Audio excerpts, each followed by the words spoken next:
Hey everybody, welcome back to another video, and in today's video we will be doing a Abyssal guide and basically how to get the best Abyssal run. So, first of all, I basically want to just reset here and kind of start from the scratch, but basically what you want to do is the objective of basically doing this is by making all these quests here and completing them. That way you can get your weekly wills. Now, if you haven't already, you should have claimed all of these and maxed out your Abyssal level by doing 1, 2, 3, 4, 5 already. And then this is an Abyssal 6 guide. I'm not obviously going to do too many levels here, but I'm basically going to tell you guys how to win. First of all, first step to winning is getting this level really high. That way you can get your stats boosted in your tech area. This way you can climb up all the way through the tree and make your characters very, very beefy and do a lot of damage with your stat boosts.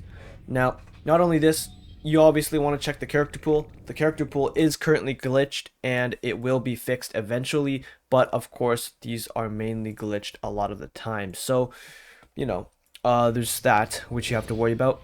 And basically I'll talk to you guys about how to build characters and who to select, etc. So you kind of want to go for the good characters with the good movesets, really. And you kind of want to lean more towards SSR heroes. I can't select him. I can't select him. I'm forced to select Snack. That's what I'm telling you guys about being the bug, right? So the reason you want to select a SSR hero, you can't on the first choice, but as you get on with your draws, you want to select your SSR heroes, because if you select them, you can go and get development on them, which basically will make it brain development, will make it so you get higher potential. And obviously the SSR potentials are better than the SR potentials, so you want to target the SSRs rather than the SRs.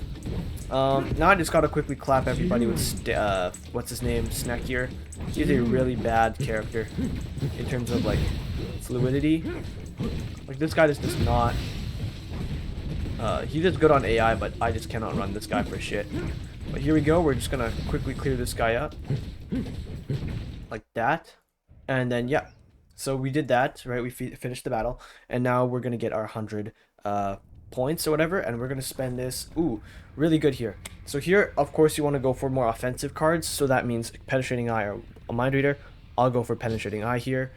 So now I'm gonna go to my team and I'm going to select here. As you can see, I didn't get a Penetrating Eye character, so when I'm going to the Sanctuary, I will not be able to put the Penetrating Eye on anyone else, because the Sanctuary will give you this, and every time you go through Sanctuary, I want you to do Enhance. Rest is very, very useless unless you really, really need it, but here it's going to give you a free affix upgrade, and I'm putting it on Snack because Saitama doesn't benefit from it. Now, as you're going to keep going on and doing these battles, you're going to get a lot of these points. These ones give you 50 each, I think, or 100, and these give you 200. The nest monsters, which are boss battles. As you can see, the bigger horns indicate that it's a boss battle, not a swarm battle. And then as you get to here, the question mark, it's kind of like a gambling thing for a wandering monster. Basically what it will do is it will give you a choice of 6 cards, and if you get a number above 3, then you get a positive boost and a good affix card, and if you get below 3 or 3 and below, it will give you a debuff that will seriously hinder your characters in the next upcoming battles. So that's the stuff that you have to worry about. A lot of the stuff isn't that bad, the debuffs aren't that bad, it's mainly just taking incoming more damage, and if you have maxed out a bunch of your characters, the incoming damage will not matter, right? So I'm just going to quickly go over this and which cards to use. So here, the Renegade Relic is very, very strong too, so I suggest picking this over anything else, because it does give you an Enhance, which can enhance any card in the game once you get to a Sanctuary. So here's the thing I'm talking about, the Adventurer card. Currently I have a Peace Adventurer. This might auto-select. Okay, it didn't. So I'm going to pick, I got 6. Lucky. So I get a good card, a gold card, and then I get a Renegade Relic, which is very, very strong. So I'm going to put this on Saitama here, and he's going to have a really good time dealing with the upcoming monsters here. So I'm not going to talk too much about the battles necessarily, but I will be talking about basically the item cards and affix cards. So the affix cards, you want to be running, of course, your regular build. For example, negative crit, impassion, resolute, and crit rate, penetrating eye, and mind reader. So you want to ignore this one because you will probably be at max HP a lot of the time. This one's good for negative crit. These are good for any character. You want to run these for any character. And of course, this is good on any character. And then these ones could be run on characters you don't have builds on because they're kind of just affect the boss. They affect the boss rather than the character. So literally put this on your weakest character, and then it'll benefit your team the most. These don't really matter for defense unless you're trying to lower crit rate with resolute defense and survival, as well as steadfast and technique, steadfast and tenacity to increase, of course, your attack with these cards right here.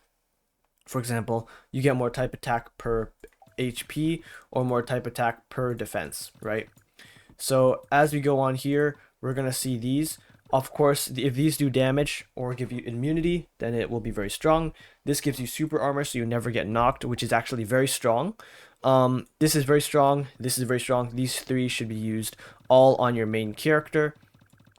And then as you go in here, you can avoid all of these unless you have an accurate dodge character, which you can use these two on. And then these should be used on every character except this one being ranged, right? This one, main character only. This one, every character. And this one's for potential. This increases your potential level every time you level it up, which is very, very strong. This is great on SSR characters because it will get their fullest potential out of them and will make them deal insane damage. So now that you know this, just know that there are a maximum amount of 7 cards on each slot. For example, 7 on attack, 7 on health, and then 7 on special, which is the purple ones right here. So that's a maximum of 21 cards, and note that if these are upgraded, that means there's a total of 42 different affixes you can have, or 42 affix points you can have, because if you can completely enhance all of them using, like I said, the cards that I just showed you.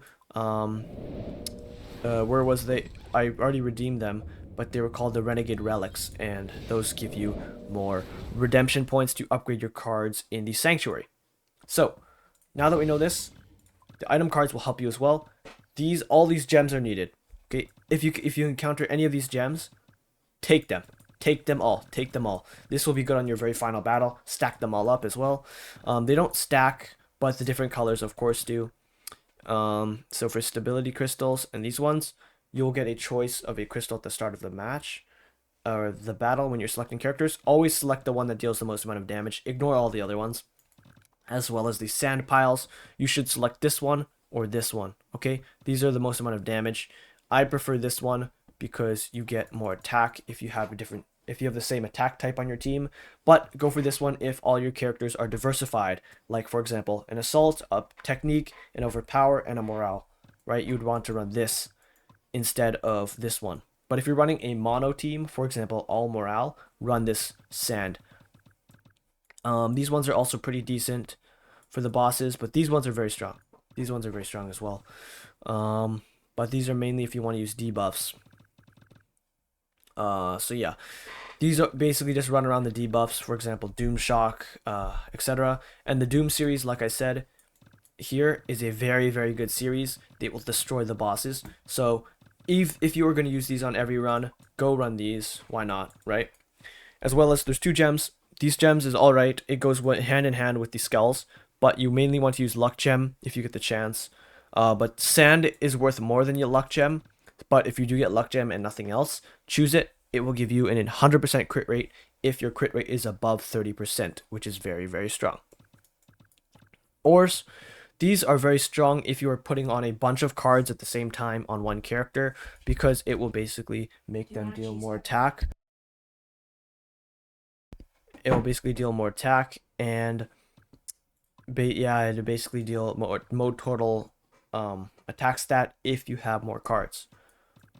Going on to the other ones, there's a huge amount of cards here, but I'll make it quick. This one's strong if your team's really low. It's not really needed though. This is only if you're very, very struggling. This is very strong with boss battles because you do get interest, 40% interest. And this one right here, it's infinite, which will basically make it so if you enhance with an affix card, there's a 50% chance of you getting the enhancing card back, which is very strong when you're trying to upgrade your builds. So if you get this early on in the game, it will be very, very, very strong with you. This one as well, 25% chance of regaining the Dark Essence, very, very strong as well. because it'll make you rich. And this one's also pretty strong. These scrolls are pretty decent as well for your attack stat. These letters give you more essence depending on which stronghold you go to. And then these bells are debuffs. Basically, they will give you a curse, less damage, take more damage, stat boosts or stat bonuses, and then of course no HP recovering. This is actually kind of bugged. You can actually recover HP with your strongholds though. These ones basically just increase your stats on whatever aspect it tells you. Same with these, except these ones will actually heal you a little bit, which is very strong. This heals you. This is a very good relic because it heals your team of 25% HP and will condition them. And then Renegade Relic, very strong as well. As we go on here, of course, these are just upgraded here. This is very strong, 300 Dark Essence, because if you buy this, that means it can get you 6 of these, right? 6 of the gray ones or 3 of the gold ones, which is very strong, right? Same goes with affixes when you buy them in the shop. So I'll show you guys, actually I won't really show you guys too much, but basically that's how you run your team and the ideal team you would want to run, right? It really depends. Ranged characters are very strong. So for example, in this pool, for example, I'd run Tatsumaki, best character in the game. My Mask, Metal Knight if I get the chance, and Mustachio. Something like that, right? Where I have more of the best characters in the game, and I'll build, of course, you can avoid raid break if you want on Mustachio, but you can run crit rate, negative crit, and negative crit. I have 2 negative crits and 2 crit rates because I can spread out the chips evenly on them, because I might get crit characters or crit chips and I might get negative crit chips, so the spares will go on the negative crits. So I highly suggest diversifying your roster by having at least 1 negative crit so they can take up all of the extra impassion cards or the extra resolute attack cards that you have on your hand. So yeah, that's basically about it. I use this strategy and I use this information basically every single time I do Maelstrom. Haven't failed it, or Abyssal. Haven't failed it since. It's been like 4 years since I failed the last one, or 4 months, I should say. So it should be very, very easy for you. But yeah, if you guys have any questions or any basically any tips that you'd like to share, then please say that in the comments down below. And yeah, that's basically how to grind the Abyssal. So once every week you can just do this and you'll get like around 10 wills, which will be very, very good for you in the long term. But yeah, anyways, just to recap, use whatever your character's builds are, use the Doom Shock, and then of course use the serious meditation and excitement, and then of course brain development and movable king, as well as on your main character use serious amplification. And that's about it. That's all I can really help you with. But if you need any other questions or further information, ask them in the comments down below and I'm happy to answer. Anyways, that's about it, everybody. See you guys in the next video, and I'll see you guys later.